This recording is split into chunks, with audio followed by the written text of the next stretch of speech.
Hello sir, வணக்கம். Welcome to சதா garden. இன்றைக்கி பார்க்க போகிற பதிவு மாதுளை செடி. மாடியில் மாதுளை செடியை வளர்ப்பது எப்படி அப்படிங்கிறது. இப்போ நீங்கள் பார்த்துக்கிட்டு இருக்கிற அந்த மாதுளை செடி 2 வருட மாதுளை செடி. இப்பொழுது அது காய்கள் கொடுத்து விட்டன. அதனால் அதை என்ன பண்ணியிருக்கோம் அப்படின்னா கவாத் பண்ணியிருக்கோம். அதை பாருங்கள், எல்லா பக்கம் வெட்டி விட்டுருக்கோம். புது புது கிளைகள் தோண்டிகிட்ருக்கு, புது புது இலைகள் வந்துட்டுருக்கு. இந்த மாதுளை செடியை மாடியில் வளர்க்குறது ஈஸி. அப்படி விதை மூலம் வளர்க்கலாம் அப்படின்னு சொல்லுவாங்க. இது என்ன சொல்கிறது அப்படின்னா, தலையை சுற்றி மூக்கை பிடிக்கிற மாதிரி. ஏன் நிறையா மூக்கை பிடிக்கலாம்ல, அது எதுக்கு தலையை சுற்றி போய் பிடிக்கணும்? அது கஷ்டம். இப்போ இந்த மாதுளை செடியில் இப்போ பாருங்கள், நாங்கள் என்ன பண்ணுறோம் அப்படிங்கிறத பாருங்கள். இந்த மாதுளை செடியை கொஞ்சம் கொஞ்சமாக நம்ம பார்க்குறோம். இதில் ஏதாவது பூச்சி தொல்லைகள் இருக்கா அப்படின்னு இந்த பாருங்கள், வெள்ளையாக தெரியுது. இந்த வெள்ளையாக தெரியுது என்னென்னா, அந்த வெள்ளைப்பூச்சி அப்படிம்பாங்க. இந்த வெள்ளைப்பூச்சி வந்தால் அந்த செடி ஃபுல்லாக பரவி அந்த செடியை ஒன்றும் இல்லாமல் இந்த பக்கத்துலேயும் ஒன்று தெரியுது, அந்த பக்கத்தில் ஒன்று தெரியுது. அந்த பாருங்கள், இப்போ ஒன்று தெரியுதாங்க. இதை என்ன பண்ணணும் அப்படின்னா, அந்த கிளையை இந்த இடத்த மட்டும் அப்படி இந்த பாருங்கள் கட் பண்ணி தூக்கி போட்டால் வேலை முடிஞ்சிச்சு.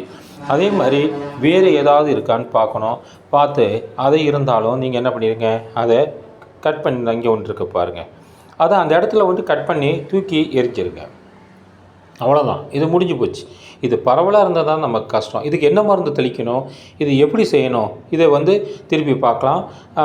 இந்த பாருங்கள், இங்கே ஒரு அந்த பூச்சித்தொல். இந்த மாதுளம்பழத்துக்கு பெரிய பிரச்சனையே என்னென்னா, இந்த மாதிரி பூச்சி தான். இது வெள்ளைப்பூச்சி அப்படிம்பாங்க. கொஞ்சமாக வரும். அப்புறம் பார்த்திங்கன்னா எறும்புகள் இது கொண்டு போய் ஒவ்வொரு இடத்துல வச்சிரும். செடி ஃபுல்லாக வந்துடும். செடி ஃபுல்லாக வந்துருச்சுன்னா அது செடியில் இருக்கிறத எல்லா சாரையும் சாப்பிட்டு செடியை ஒன்றும்லாவே பண்ணிடும். கடைசியாக செடி இறந்து விடும். அதனால் இதை நீங்கள் பார்த்துக்கிட்டே இருக்கணும். ஒரே நாளில் பரவிடும். அதனால் அதை செக் பண்ணுங்கள். ஓகே. இப்போ நம்ம அந்த மாதுளை செடியை நம்ம ஏற்கனவே சொன்னோம், தலையை சுற்றி மூக்கு தொடுறது பதிலாக நேரடி மூக்கு தொடலாம்லன்னு. ஆமாங்க. எதுக்கு நம்ம போய் விதையை வச்சு அது வளர்கிறதுக்கு 20 நாள் 30 நாள் நாற்றாக அது வளர்கிறதுக்கு 2 வருஷம், இதுக்கு அடுத்து நீங்கள் காய் பார்க்குறதுக்கு ஒரு 4 வருஷம் 6 வருஷம் ஆகும்.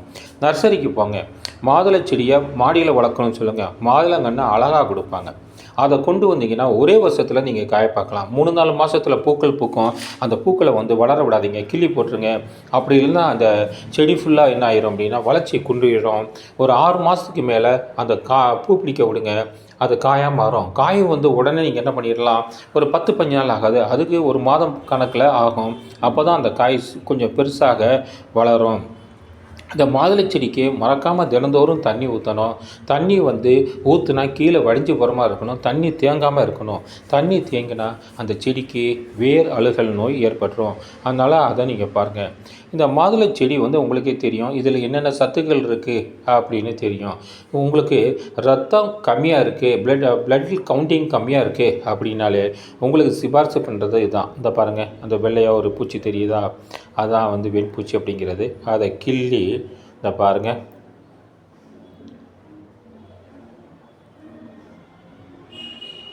எடுத்துட்டோமா, அது தூக்கி போட்டுடணும்.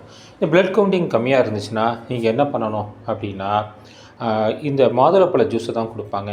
அதே மாதிரி உடம்பு சத்து கம்மியாக இருந்தாலும் இந்த மாதுளப்பழ ஜூஸ் தான் கொடுப்பாங்க. இந்த மாதுளப்பழ ஜூஸில் இல்லாத சத்துக்களே கிடையாது. இதை குடித்தாலே உங்களுக்கு உடம்பில் எல்லா விதமான சத்துக்களும் வந்துருக்கும். ஓகே. இதில் இந்த பூச்சிகள் தொல்லைகள் இருக்குது, இது எப்படி வளர்க்குறது, இதுக்கு என்ன சத்துக்கள் கொடுக்கலாம் என்ன. இது ஒரு வெயிலை விரும்புகிற செடியாக இருக்கிறதுனால அதிகளவு வெயில் விழுகிற இடத்துல வைங்க. அப்போ தான் இந்த செடி நல்லா வளரும். ஓகேயா. அதுக்கடுத்து என்ன செய்யணும் அப்படின்னா, இது வாரம் தவறாமல் நீங்கள் என்ன பண்ணணும், வேப்பெண்ணெய் கரைசலை ஸ்ப்ரே பண்ணிக்கிட்டே இருந்தீங்கன்னா இந்த பூச்சி தொல்லை இருக்க தொலை வராது. இப்போ அந்த கவர்மெண்ட் எக்ஸாம் நெருங்கிட்டு இருக்கிறனால நாங்கள் அதுக்கு பார்த்துக்கிட்டு இருக்கிறனால நாங்கள் அந்த மாடியில் தண்ணி ஊற்றுறது நிப்பாட்டிக்கிட்டோம். இது ஒரு 2 வாரம் துளிக்கலை. அந்த 2 வாரம் துளிக்காமல் இருக்கிறதுக்கே இவ்வளோ வந்திருக்கு அப்படிங்கிறத நீங்கள் பாருங்கள். இது வாரம் துளிக்கணும். அதுக்கடுத்து இது ஹெவி ஃபீடர். இந்த மாதுளம் செடி மண்ணில் வைக்கும்போது மண்ணில் இருந்த சத்துக்களை வாங்கி அது பெருசாக வளரும்.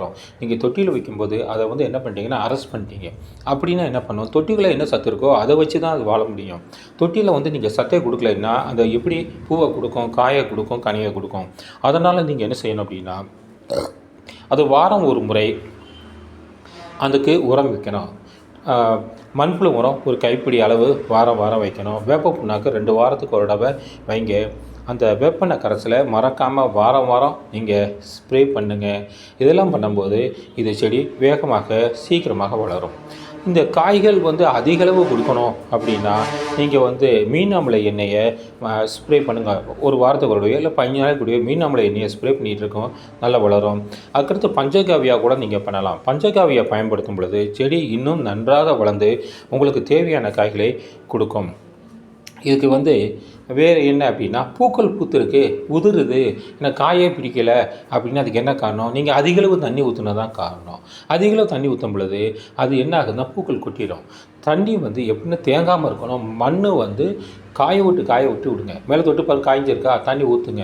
இப்படி சொதன்னு தண்ணி ஊற்றும்போது அந்த பூக்கள்லாம் கொட்டிடும்.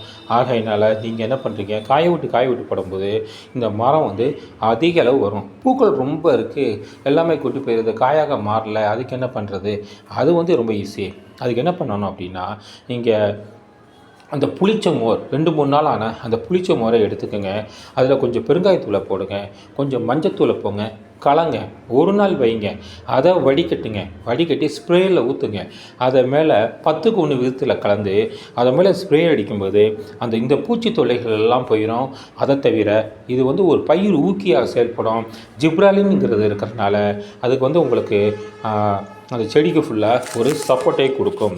அதுக்கடுத்து நீங்கள் அதை பற்றி வேறு என்ன நீங்கள் பார்க்கணும் அப்படின்னா, இந்த செடியை வந்து இலை வந்து மஞ்சளாக மாறிக்கிட்டு இருக்குன்னு வச்சுக்கோங்க.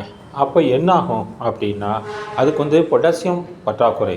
அதுக்கு என்ன பண்ணுறது அப்படின்னா, பொட்டாசியம்னால் வேறு ஒன்றும் நீங்கள் சேர்க்க தேவையில்லை. வாழைப்பழத்தோலை 3 நாள் தண்ணியில் ஊற வச்சு அந்த தண்ணியை வடிகட்டி எடுத்து 1க்கு 10ங்கிற விதத்தில் கலந்து செடிக்கு ஊற்றினீங்கன்னா அது அந்த செடி வந்து அந்த மஞ்சள்லாம் போயிடும். ஏன்னா பொட்டாசியம் அதுக்கு கிடச்சிரும். அதுக்கடுத்து வந்து அந்த தேங்காய் புளிச்ச மோரை சேர்ந்தது தான் தேமோர் கரைசல். உங்களுக்கு தேமோர் கரைசல் இருந்தால் அதை கூட நீங்கள் என்ன பண்ணலாம், ஸ்ப்ரே பண்ணலாம். அப்படி பண்ணும்போது அந்த தேமோர் கரைசலில் பலவிதமான பயிரூக்கிகள் இருக்குது. சைட்டோகினின் அப்படின்னு இருக்குது, ஆக்சிடென்ட்னு இருக்குது, ஜிப்ரோலின் அப்படிங்கிறதுக்கு. இதெல்லாம் அந்த செடிக்கு ஒரு பெரிய பலனை தரும். அதனால் பண்ணுங்கள். ஒரு செடியை ஒரு நர்சரியிலேருந்து கொண்டு வரும்போது அப்படியே நட்டாதீங்க. அது தட்பவெப்பநிலை மாறி இருக்கும். வீட்டில் வந்து 3 நாள் 4 நாள் வச்சுருந்து அப்புறம் நடுங்க. நட்ட உடனே அதை கொஞ்சம் எப்சம் சால்ட்டை தண்ணியில் கலந்து அதுமாரி அடுங்க. ஏன்னா அதுக்கு வந்து என்ன இருக்குன்னா ஸ்ட்ரெஸ் இருக்கும். அந்த ஸ்ட்ரெஸ்ஸை இதை விடுவித்து அந்த செடியை நன்றாக வாழ உதவி செய்யும். இதே மாதிரி பல பதிவுகளையும் நாங்கள் போட்டிருக்கோம். அதெல்லாம் நீங்கள் பார்க்கணும்னா எங்களுக்கு ஒரு சப்ஸ்கிரைப் பண்ணுங்கள். சதா கார்டன் தான் எங்களுடைய யூடியூப் சேனல். எங்களுக்கு ஒரு லைக் கொடுங்க. நீங்கள் இது மாதிரி எங்களுக்கு சப்ஸ்கிரைப் பண்ணி லைக் கொடுக்கும்போது அது எங்களுக்கு வந்து ஒரு தேமோர் கரைசல் மாதிரியோ இல்லாட்டா அந்த புளிச்ச மோர் கரைசல் மாதிரியோ எங்களுக்கு ஒரு உத்வேகத்தை கொடுக்கும். நாங்களும் இதே மாதிரி அழகழகான பதிவுகளை உங்கள் பார்வைக்கு கொண்டு வருவோம். நீங்கள் எங்களுக்கு சேனலை சப்ஸ்கிரைப் பண்ணும்போது எங்களுடைய புதிய பதிவுகள் உங்கள் வீட்டு வாசலில் வந்து உங்களை தொடும். இதே மாதிரி மாடி வீடு இப்போ பிரபலமாயிட்டிருக்கு. பலவிதமான காய்கறிகள் எப்படி வளர்க்குறதுன்னு தெரியாமல் நீங்கள் கஷ்டப்படுறீங்க. அதெல்லாம் நீங்கள் ஒன்றுமே செய்யவில்லை. எங்களுடைய யூடியூப் சேனலில் போய் உங்களுக்கு தேவையான கத்திரிக்காய், வெண்டைக்காய், மிளகாய் அப்படின்னு போட்டு பார்த்தீங்கன்னா அது எல்லாமே நாங்கள் அதை பற்றி தெளிவாக சீராக ஆராய்ந்து அனுபவ ரீதியாக கொடுத்துருக்குறோம். அதனால் நீங்கள் என்ன பண்ணுங்கள், அதே பாருங்கள். நாங்கள் கூறுகிற மெத்தட்லாம் சிம்பிள் மெத்தடு, ஈஸியான மெத்தடு. இதை பார்த்ததுக்கு நன்றி. சதா கார்டன் தேங்க்யூ. சப்ஸ்கிரைப் பண்ணுங்கள், ஷேர் பண்ணுங்கள்.